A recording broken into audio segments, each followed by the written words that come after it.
in our body. We can do it sitting or standing. Now we do basically the same as before, except a bit more pressure, almost enough to push my chair backwards. So give me more and more. There we go. Okay, so I've got a decent amount. Now instead of opening them with the normal vital mental opening, I open with Akasha. And that gets the matrices. From there, I look at the residual energy that he's still got on me, and then I relax my partner away. Now, you'll notice with issuing out of Akasha, unless you really speed it up to the field effect, it's sort of like pushing over a drunk person. That the effect on them is to make them slightly drunk, they lose tension, there's nothing to bounce.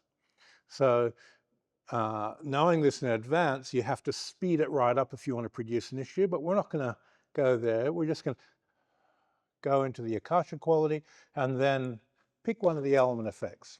So open the Akasha and go air, water, fire, and so forth.